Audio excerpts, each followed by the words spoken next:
Aim. Picture this. You are standing in a field with a bow and an arrow. Far away, there is a target. In the middle, there is a tiny yellow circle. You do not want the white part.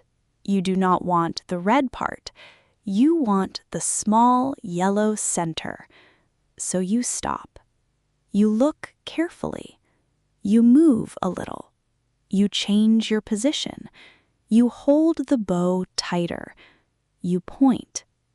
And in that moment, you are aiming at the target, not after the hit, before it, while you are still trying to find the right direction.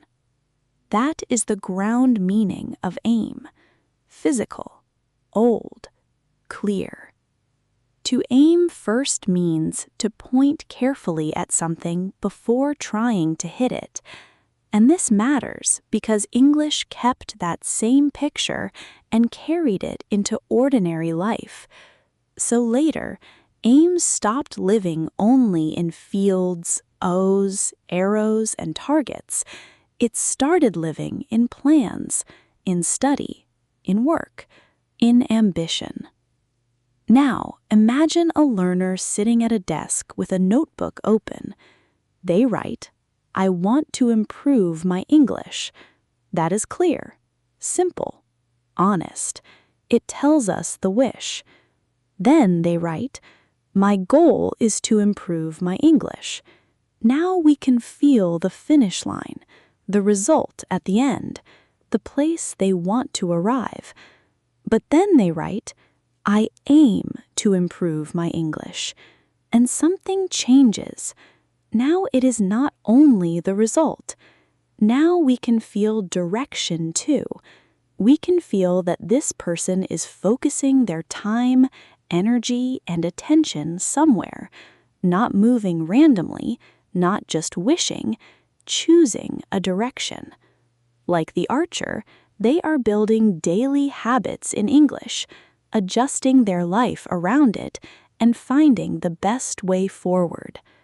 That is why aim feels different from goal. A goal is where you want to arrive. An aim is where you point yourself and focus your energy. So now think about this. If you have no aim, how do you know where to focus your energy?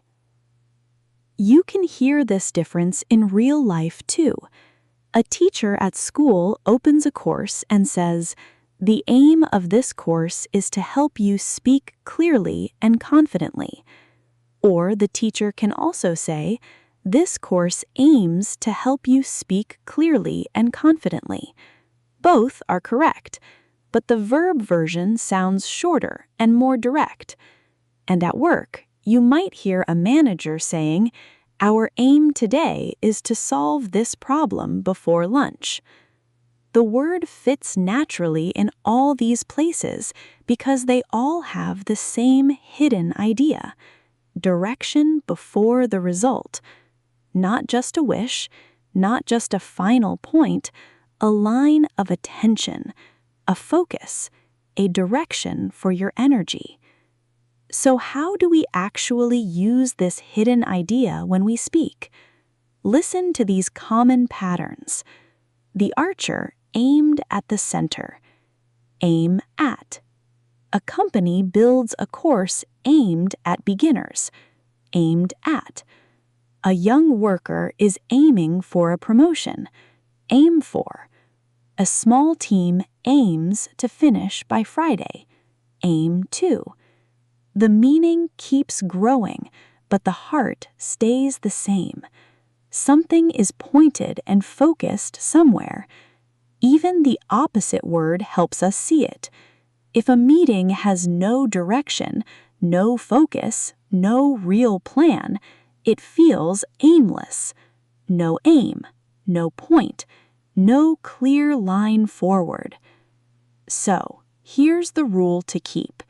Use goal when you're talking about the final place you want to reach, the finish line.